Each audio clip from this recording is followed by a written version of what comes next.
if I didn't get involved within service and community within fellowship, or if we don't get involved, I think it can be a scary situation. Left to our own desires, I believe we'll probably follow the passions of our heart and are those aligned with Christ.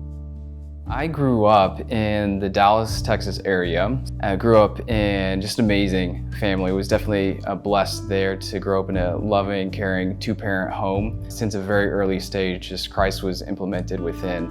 Went to the University of Arkansas, was involved in athletics as well as, of course, academically. I was born and raised in Atlanta, Georgia. I also grew up in a Christian household, had the blessing of that. I also came to know Christ at a young age. I was about 6 years old when I accepted Jesus and made the decision to get baptized when I was in middle school, and then continued my faith journey throughout high school and into college, where I also did athletics at the University of Arkansas. We didn't know each other yet. And then after I graduated and stayed in the area, I moved up to Bentonville and got involved with fellowship.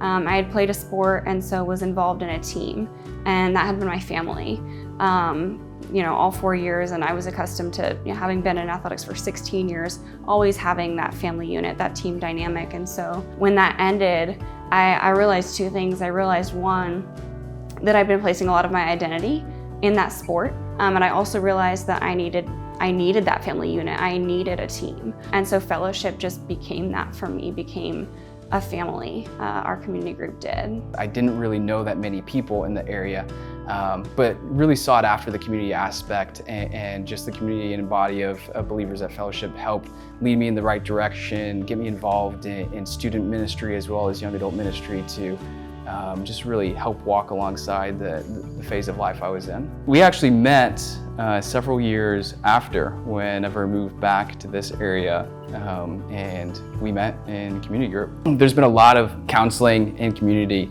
leading into getting married throughout the entire dating process. I would say there was a lot of intentionality. I think one of the benefits, though, is having a body of believers that are surrounding us, praying for us, just a solid foundation of community that's really here to support us throughout life.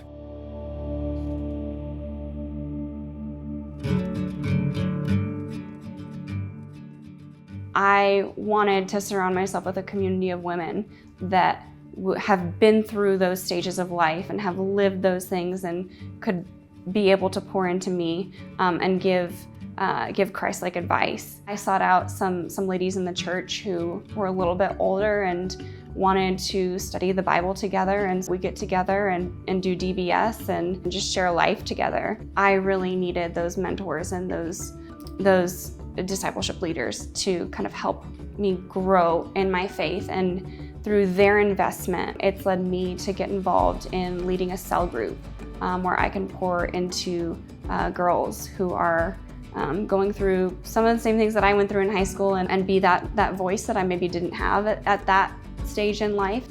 I think one of the great things that God places in our life is just these passions and talents that create these opportunities for us to really pursue. And through that, one for me is music, and having the opportunity to serve within the music ministry at Fellowship has been just an amazing opportunity to continue to grow within learning instruments and music, practicing, as well as just serving the body of Christ. It's really cool to see when our passions align with when we present it to the Lord, and how we can utilize that for worship, and serving within student ministry has definitely done that.